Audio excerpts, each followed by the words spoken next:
Thank you, miss. Mr. Fox here, and I'll continue reading The World's Worst Teacher. Mrs. Splatt oversaw a reign of terror at Slop School. Every single kid there lived in mortal fear of her. All except one, Chewy. The girl was so called because she was always chewing bubblegum and was an expert bubble blower. Chewy could blow bubbles that would reach the size of beach balls before they'd go pop. The morning our story starts, Chewy was waltzing through the school gates, chewing gum as usual. Chew, chew, chew. Of course, Mrs. Splatt was there waiting for her. Her army of dinner ladies fanned out behind her. "Spit that gum out, you vermin!" ordered Mrs. Splatt, her one good eye staring at the child. "Why, Mrs. Splatt?" replied the girl. She loved getting the lady's name wrong on purpose. "It's Splatt, not Splot, and can't you read?" With her iron finger, the dinner lady pointed to a huge sign she'd had attached to the school building that read, "Fod is forbidden on school premises."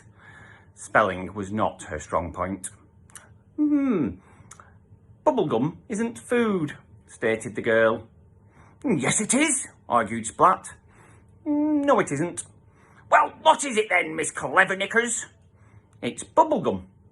The hundreds of kids who'd gathered behind her in the playground to witness this had a good chuckle. "Silence!" ordered Splatt. She punched her iron fist into her other hand. Thwack! "Ouch!" she whimpered. "Now listen to me, child. It's in your mouth and you are chewing it, so it must be food." "I'm sorry, but you are wrong, Mrs. Splut."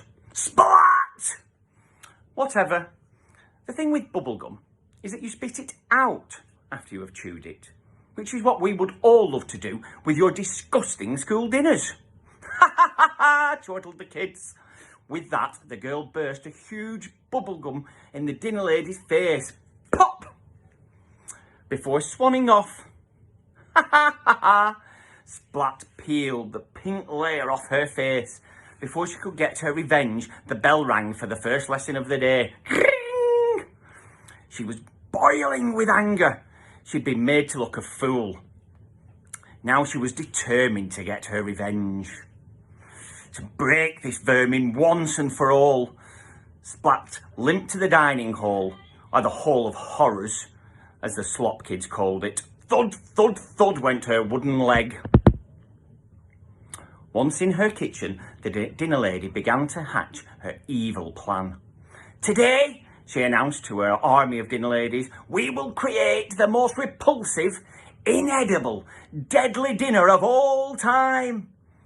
"I thought we did that every day," piped up the one with the glasses.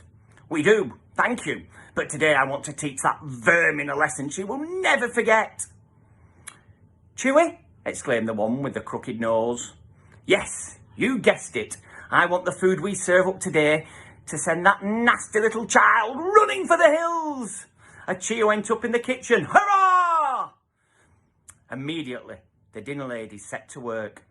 By noon, Splatt and her gang had created the most repulsive school dinner menu of all time. Ring!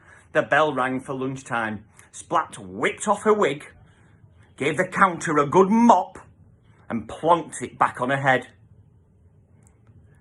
before she took her place behind the trays of food, if they could be called that.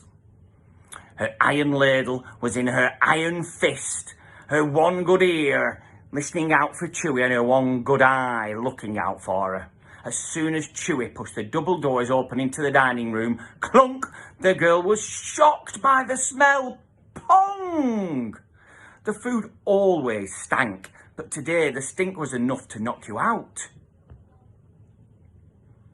All the pupils and teachers of Plop School were choking and coughing, their eyes streaming.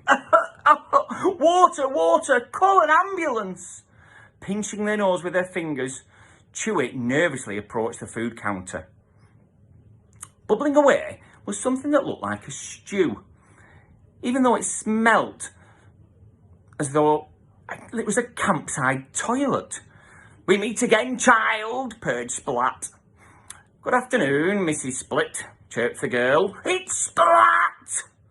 That's what I said. Splut. What kind of stew is this? Stew!